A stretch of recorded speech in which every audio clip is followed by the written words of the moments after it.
How's it going, everyone? In this video, we're going to go ahead and go through my favorite tips and tricks, hidden features you could do on Android Auto, because after all, in this day and age, almost every car has Android Auto, and there's a lot of amazing tools and shortcuts you can program into this thing that will definitely enhance your overall road trip experience. So, all that and more, yes, timestamps will be in the description down below for your pleasure. So let's begin with the overview layout. So typically on any Android Auto, you have one will be your map app, and the other one will be your media control where you can pause and play, and you may have an extra window. I'll cover all this in a little bit. And of course, you could just double tap whichever one of these, or single tap I should say. It'll just enlarge that window, and you tap down here to go back to your main window, of course. And then the same goes for maps as well. But let's say you wish your map could be over here because maybe your steering wheel could be in the way. That's customizable. In order to do this, go into settings on your Android Auto, and then from here, look for the display tab. And where it says change layout, this is where you can move either the media to be closer to the driver's side or the navigator closer to the driver's side. You can select media, updates in real time, and now you notice the map is over there, and you may find it to be easier to view while driving, having the map right here versus right here, especially if you have like a shifter or something like that in your way. So back to this media window. If you don't have anything playing, what typically will happen, it will just be basically Google suggestions.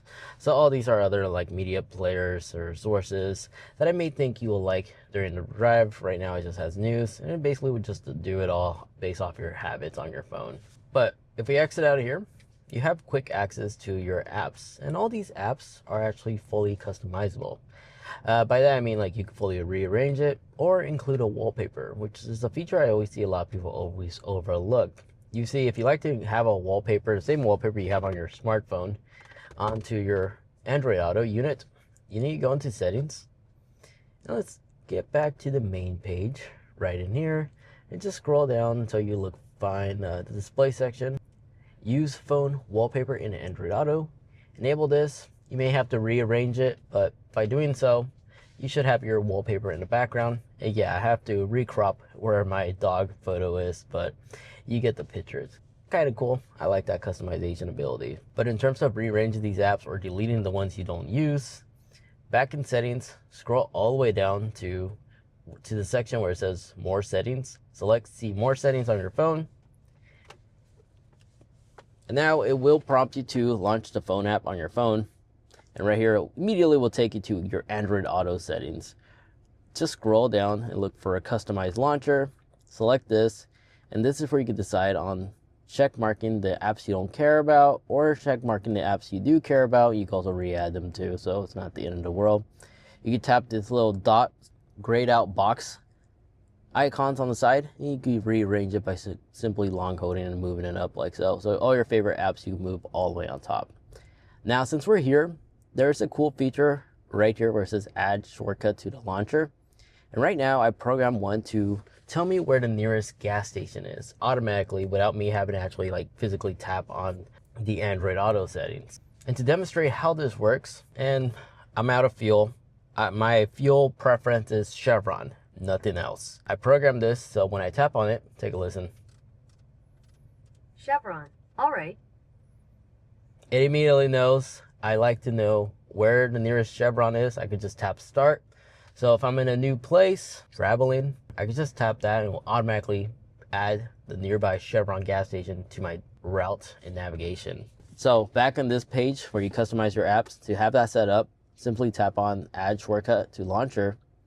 And then you can either assign it to a shortcut to contact somebody. So you can select like your mom, dad as an example, and tapping one of these icons will automatically dial them. But tap add assistant action. So in the first column, assistant command, it's basically a Google voice prompt without you verbally having to tell Google what to do. So just type in the action you like Google to do, send a message, set a reminder, nearest Starbucks.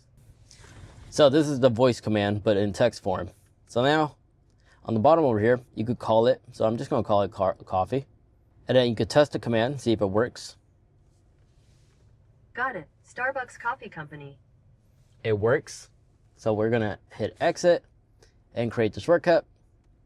All the way at the very bottom, you'll see it right there. So now I could just launch the app, select coffee, and it will automatically navigate me to the nearest Starbucks. Now, if you've been finding these tips and tricks useful so far, if you could kindly take 2 seconds to hit this video a like, I truly appreciate those because those allow the channel to be powered by you guys, the viewers, which is why you don't see integrated brands for like a sponsorship segment taking like a minute or two off your time. Thanks to you guys for just hitting a like button allow us to ignore sponsors. Personally, I like to thank you for just taking the time on doing that and just simply hitting a like. Really does help out a lot. I'm sure it makes everybody else's viewing experience a lot better too. Let's carry on. Now, by default, this setting is possibly enabled on your car is whenever you start Android Auto, your media will automatically start playing. Sometimes it can be embarrassing if you're like on YouTube or something like that and some random videos just start resuming while everybody else is in the car. To stop that automatic playability is really easy. Go back to your app settings, go into settings, and go down until you find the startup mode right here. This is where you could manually go in and either decide on enabling it or disabling it. Now, whenever receiving an incoming call like this, or even a text message, if you like to mute the incoming call as it's calling, like this, you could decide on adjusting the volume as long as the noise is actually popping up. Same goes for like voice prompt too, whenever you have navigation running.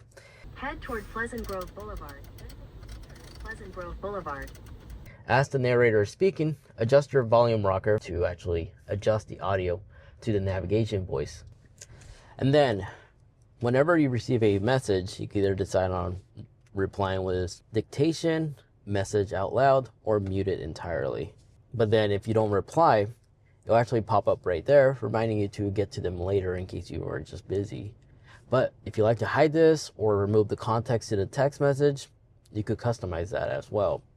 Simply go into your settings, and then on the very top where it says messaging, this is where you can decide to either allow it to show the notification in general or show the first line of that text message. So if you don't want to see that context, you just want to see who text messaged you, who's sending that text message, you could disable that. You can allow it to play chime in case you have your eyes off the dash, or also play summaries. You can also decide on disabling it, but if you don't want to see any notifications at all, disable that. And now if we go back to the main page, it's gone. Now, no vehicle infotainment screen is perfect.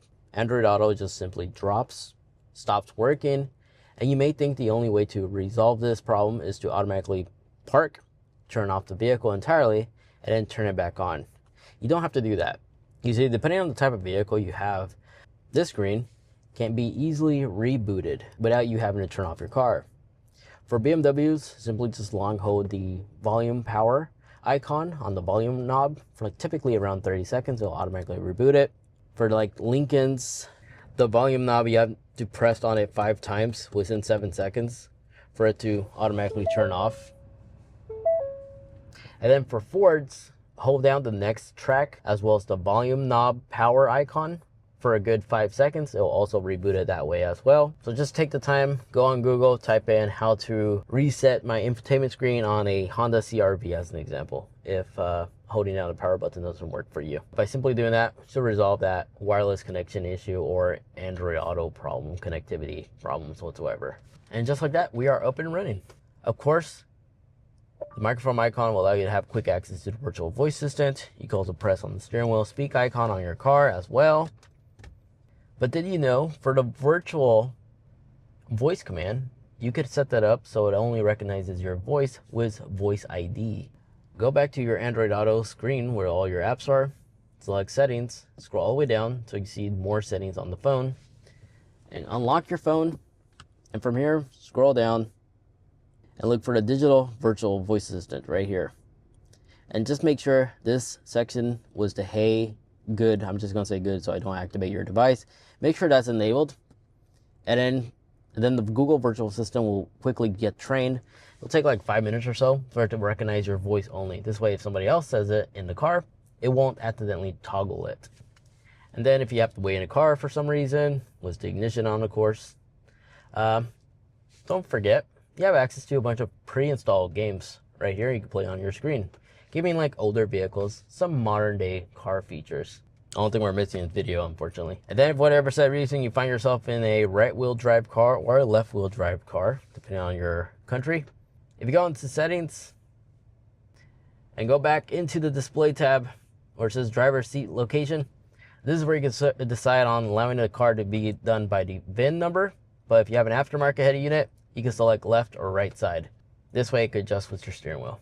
And then let's say you and your spouse are the only two that drive a car, but one of your car is your main vehicle choice when you two are driving together. You can override it so that phone that you have pair will be the default phone regardless if the other phone is in the car or not. So if you like to dedicate a phone to be paired to Android Auto, back in settings and go into start up mode right in here. Select start Android automatically.